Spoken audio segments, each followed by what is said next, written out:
Lepo pozdravljeni v novi epizodi podcasta. In kup časa je že, odkar sem zadnjič tako posnel en tak solo mini podcast. Res je bilo že dolgo. Zadnje cajte smo snemali samo z gosti, ampak zdaj pa šlo tako obdobje, kjer ni bilo toliko snemanj z gosti in klasičnih podcastov. Zato sem rekel, da izkoristim to priložnost, da dam ven malo drugačnega kontenta in sem rekel, da naredim en tak life update, kaj se dogaja v mojem življenju, kaj se je dogajalo zadnje tedne in tako naprej.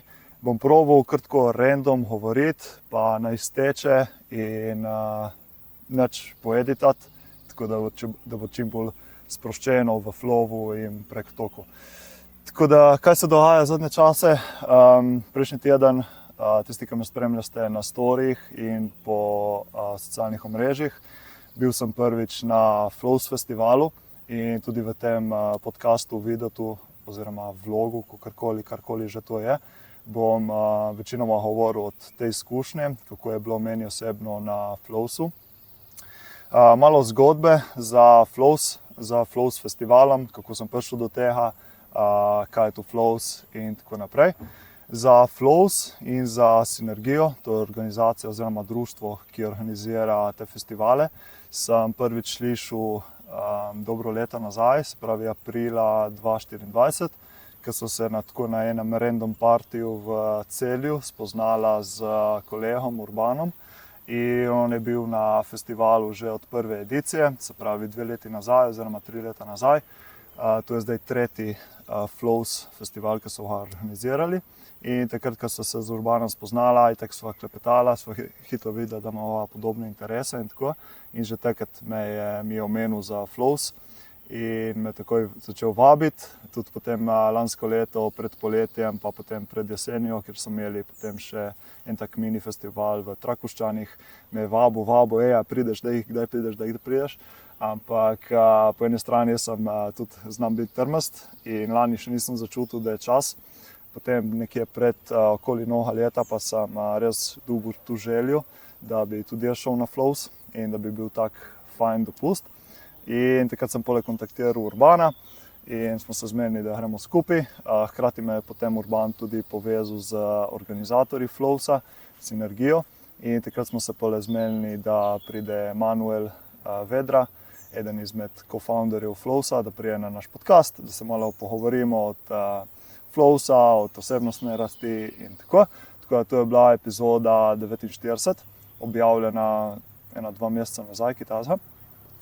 In ja, v bistvu lahko zdaj še malo objasnim, kaj je Flows festival. Flows festival bom povedal v mojih besedah, ker ne poznam prav njihove točne definicije, kako si oni to predstavljajo. Ampak recimo Flows festival, kako ga jaz vidim, je povezava delavnic za dobro počutje, osebnostne rasti, delo na sebi, hkrati pa potem integrirajo to elektronik, house, dance in progressive house melodic muziko. Jaz moram priznati, da v bistvu na ta festival sem šel s glavnim namenom iti na delavnice, za spoznati nove prakse, nova orodja, za spoznati take zanimive in fajn ljudi. Nisem toliko šel zaradi muzike, zaradi dance muzike, ampak sej pole bom tudi povedal, kako je bilo glede muzike in tako naprej. In tako da sem se povezal z mojimi kolegi in smo šli s kolegi dol. Ful mi je bilo fajn, ker sem vedel, da bom dol na Flowsu poznal neki ljudi, ker če ne na take stvari hoditi sam, oziroma da vem, da ne poznam nobenega, mi je malo tako uncomfortable, ker še vedno znotraj sebe sem bolj introvert in mi je težko spoznavati nove ljudi, sploh na takih večjih dogodkih.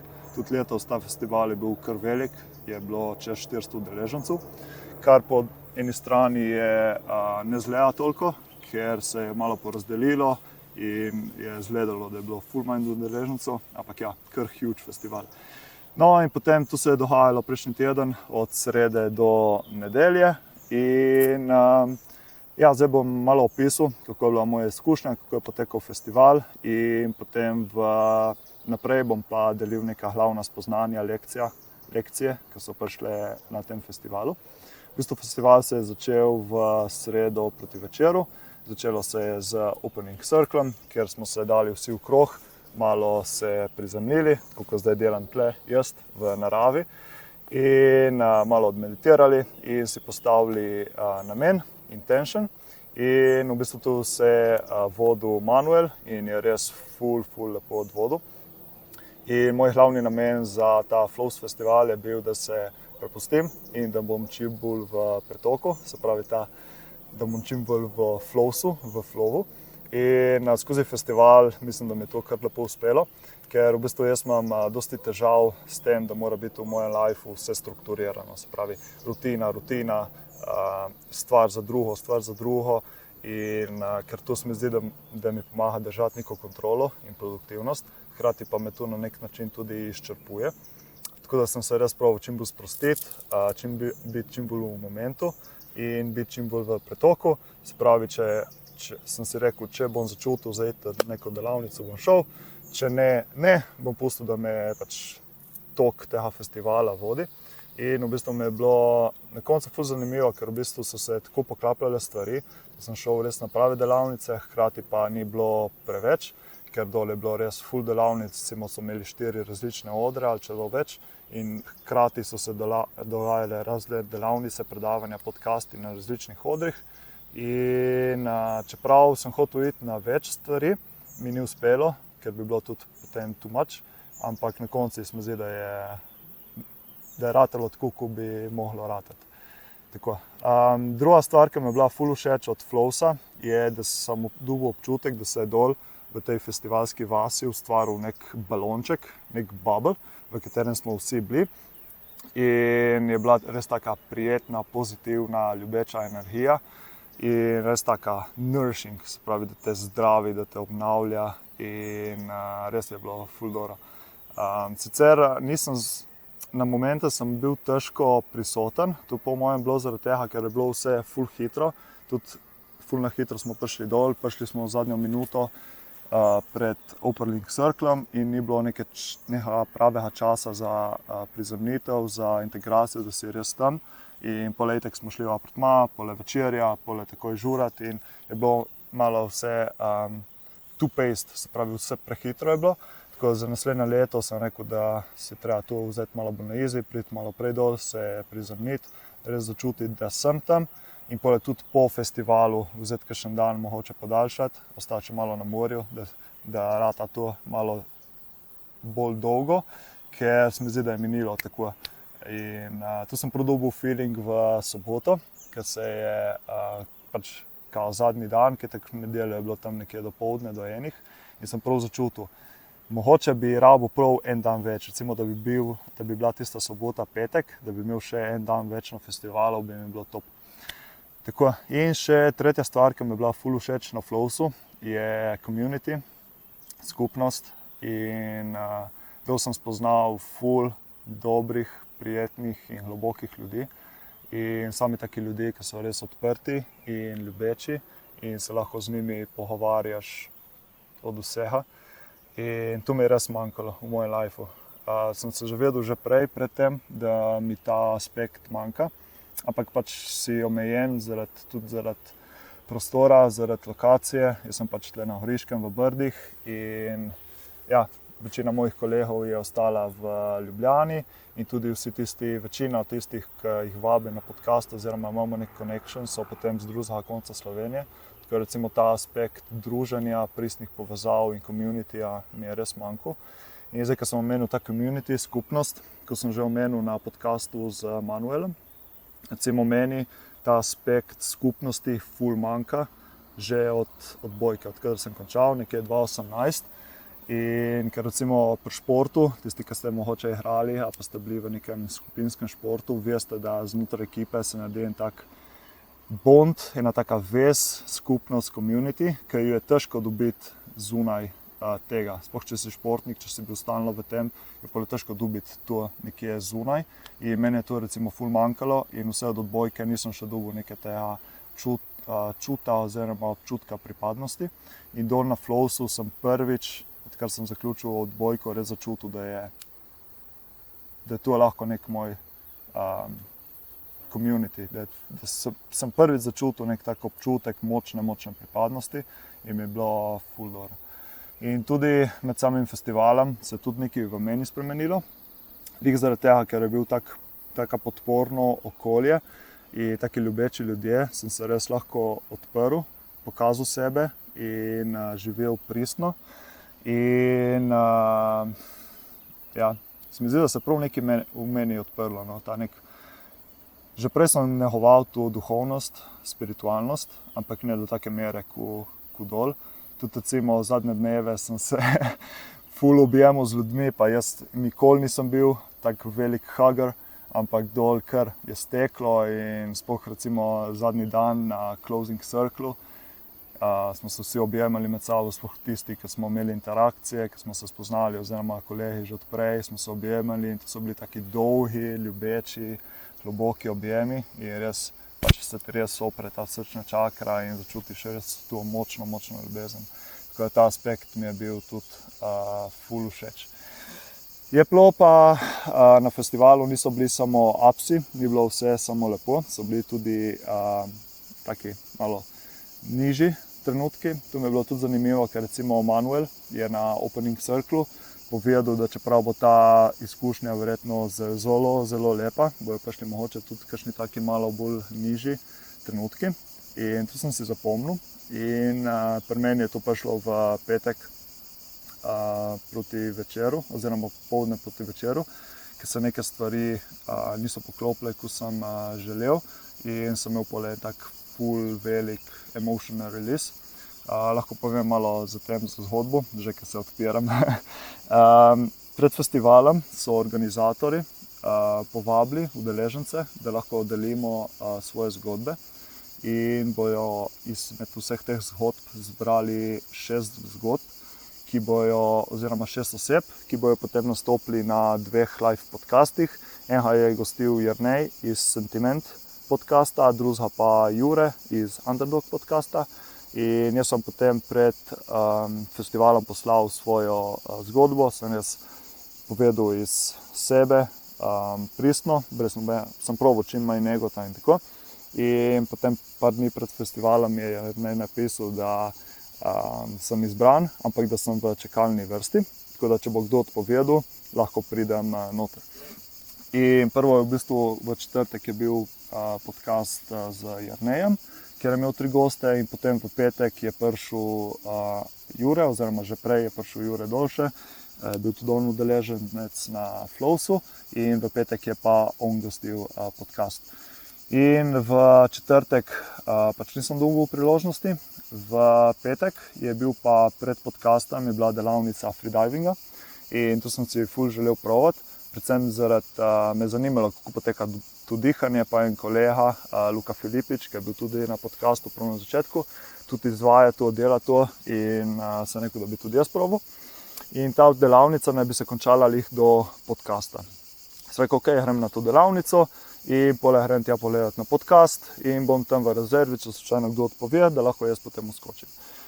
No, in potem se je ratalo tako, da se je ta delavnica freedivinga podaljšala in takrat, ko je šlo proti koncu delavnice, pač pri sebi nisem imel telefona, nekaj v meni je začelo mi govoriti, oziroma moj je začel zdaj bo prišel podcast, daj pejdi z delavnice, pejdi tja na podcast, ampak jaz sem bil ne, hočem ostati do konca delavnice, hočem dati te dihalne tehnike skozi, ne morem jeti prej, kaj si bojo drugi mislili, kaj si bo facilitator kar mislil, če grem zdaj prej, bla.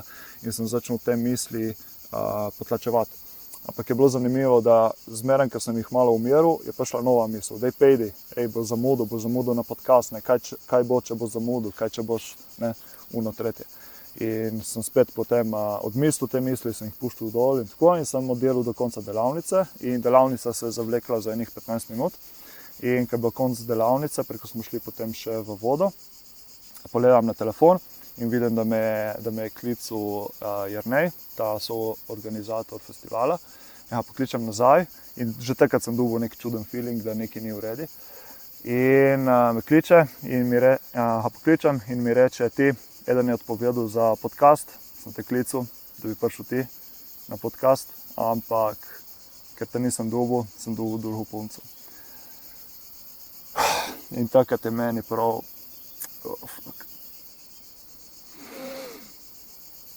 in me je takrat ful zamorilo, ker nisem mislil, da bom tako čustven. Takrat je mene ful zamorilo, že takrat sem si res želel nastopiti, podeliti malo mojo zgodbo. Pa tudi kolegam sem rekel, da mogoče bom dobil kakšno priložnost na podcastu. In na tistem podcastu so bili tudi moji kolegi tam in so poslušali. In predvsem je bila ta, ful sem se potem samega sebe tlačil oziroma se krivil, da sem jaz kriv, da ni ratalo to in da je to missed opportunity. In poleti, ko sem šel do Jerneja, sem povedal, kakšna je situacija.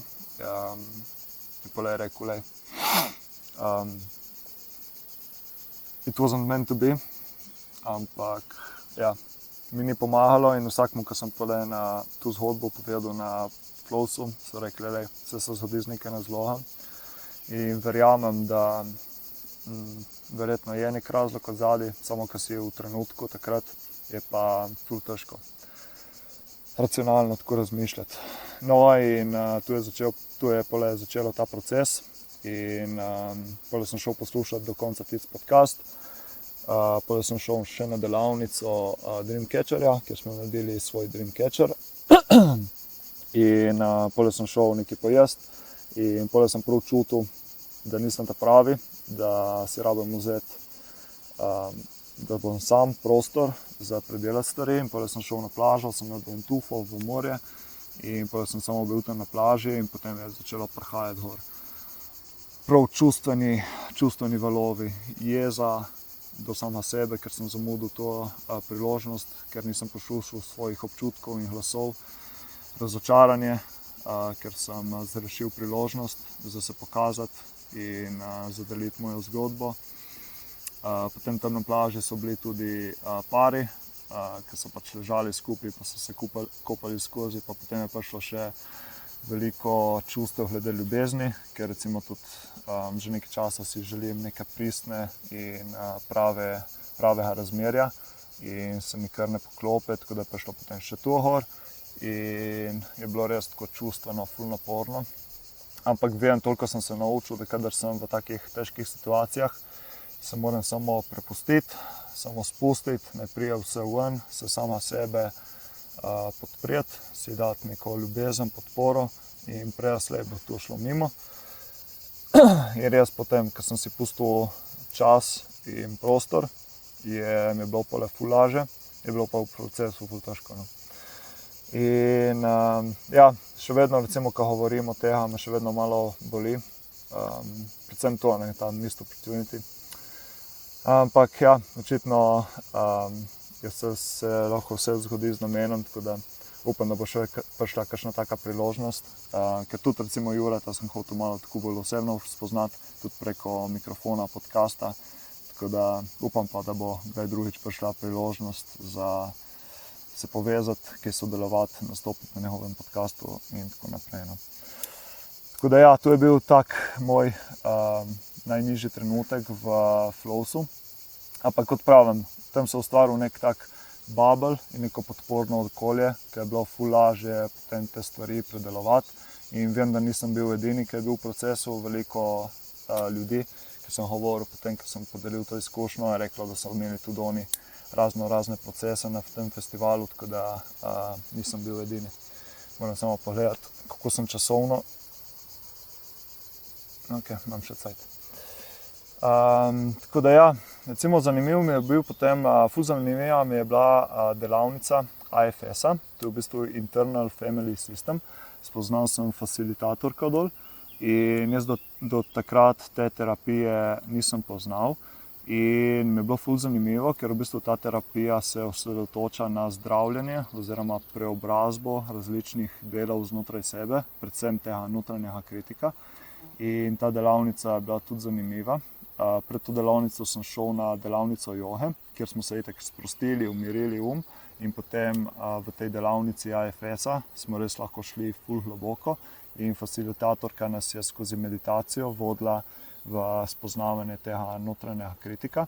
In meni se recimo v tej meditaciji se mi je oprlo, zakaj imam tako močnega kritika in da je to povezano z mojim odraščanjem oziroma z otroštvom.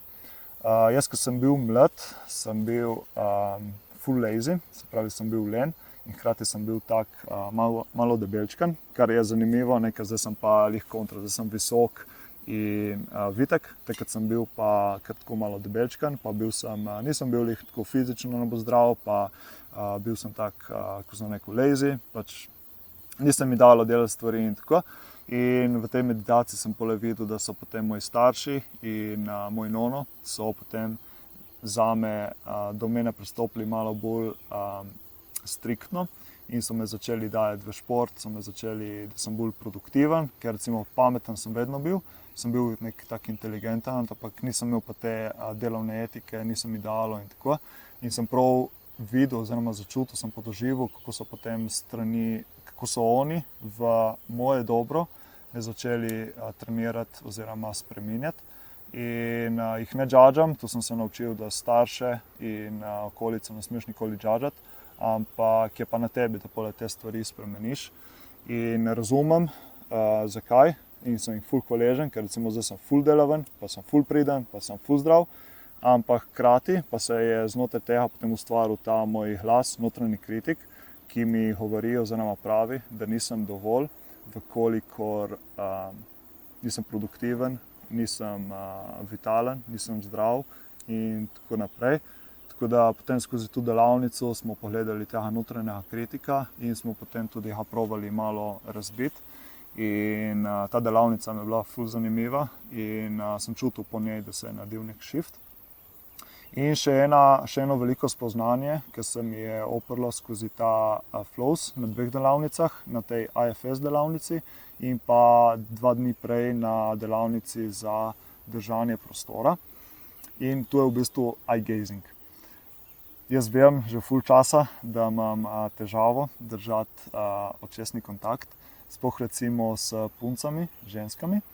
In tu sem potem govoril z enim kolegom, ki smo se dobili tam, je starejši možakar in je ful odprt, ful znanja in prav tak coach, bi se reklo. In potem sem podelil te izkušnje, da imam pač težavo držati očesni stik in tako. In potem on je rekel, pač, da to ni nič čudnega, da to je vse normalno, da pač evolucijsko je držanje očesnega kontakta nevarno, ker se pač ti se odpreš, kadar držiš očesni stik, te lahko druga oseba vidi v dno tvoje duše, ker v bistvu pravijo, da so oči zrcalo duše, oziroma oči so okno v dušo.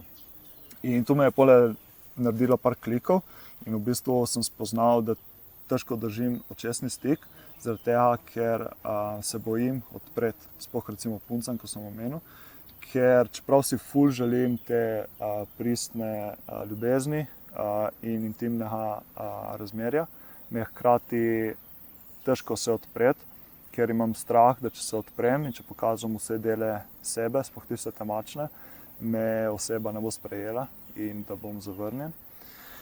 In na tej drugi delavnici, ki sem omenil, na delavnici postavitve oziroma držanja prostora, sva bila skupaj v paru z Majo Grintel, ki je tudi bila na podcastu in ona je tudi ful ljubeča duša in ima ful izkušenj s coachingom. In sva potem delala ta eye gaze in sem podelil to, zakaj se težko odprem. In ona je to samo začutila, videla in tudi v meni se je takrat nekaj shiftalo in je padla malo ta obrambni mehanizem, je malo padel dol.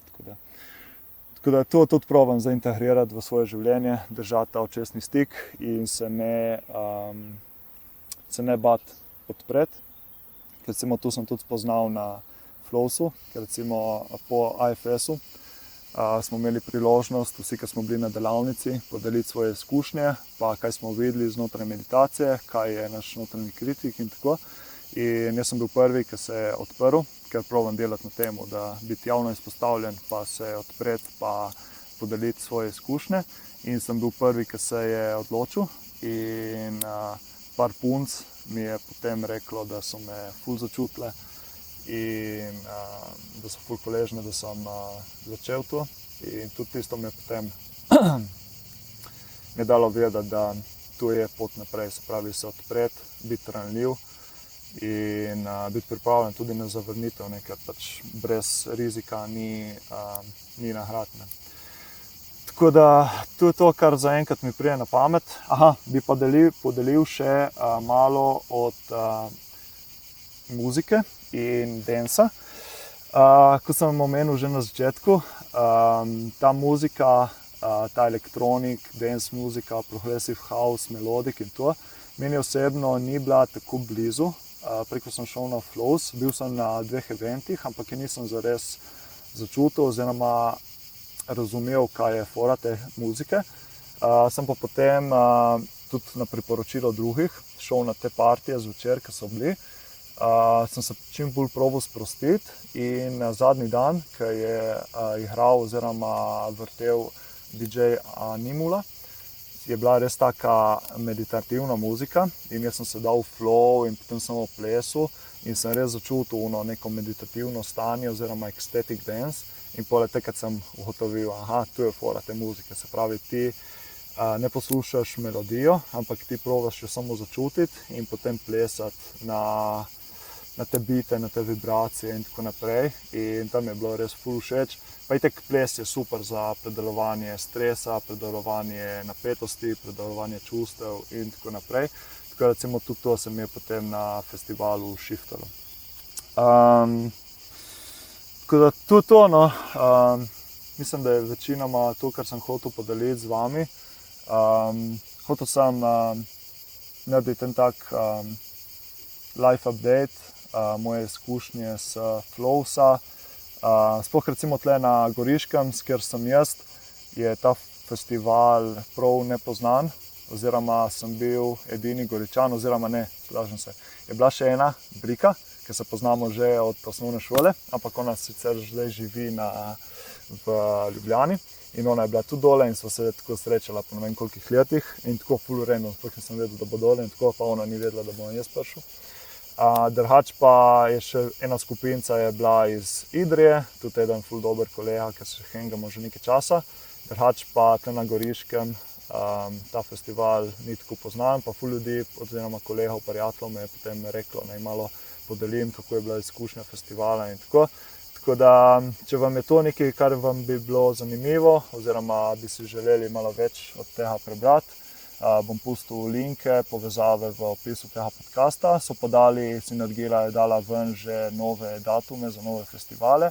Naslednji mini festival je konec novembra v Trakoščanih in potem za naslednje leto je že termin za nov Flows. Jaz sem že ta vikend že takoj kupil karto, ker se ful veselim, da se ponovno srečamo z vsemi prijatelji, kolegi in ja.